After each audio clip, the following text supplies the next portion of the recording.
হ্যাঁ, কারণ আপনারা অনেক কষ্ট করে এবং পরিশ্রম করে দীর্ঘ 37 বছর ধরে আমার সংগঠনের সাথে জড়িত আছেন। তো যাই হোক, এই বিশাল মহাসমাবেশ ডাক দেওয়ার একটাই উদ্দেশ্য এবং কারণ যে আপনারা হয়তো অলরেডি জেনে গেছেন যে আমাদের বাংলাদেশের প্রেক্ষাপটে এখন বাংলাদেশের অবস্থা খুবই করুণ কাহিনী।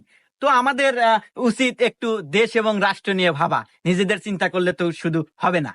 আপনারা হয়তো দেখে আসতেছেন যে দীর্ঘ 37 বছর হলো আমরা সবাই গ্রাম পর্যায়ে খেলা করতেছি। তো আমাদের এখন উচিত একটু রাষ্ট্র পর্যায়ে খেলা করা। হ্যাঁ, তাতে আপনাদের মতামত কি?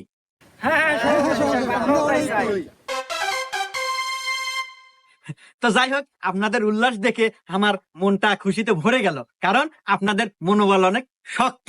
তো যাই হোক, দেখেন আমাদের কিন্তু ক্ষমতার কোনো কমতি নাই। আপনার জেলা থেকে শুরু করে একদম পৌরসভা, ইউনিয়ন, তারপরে গ্রাম, গ্রামগঞ্জের রাস্তাঘাট, অলিগলি, এমনকি টয়লেট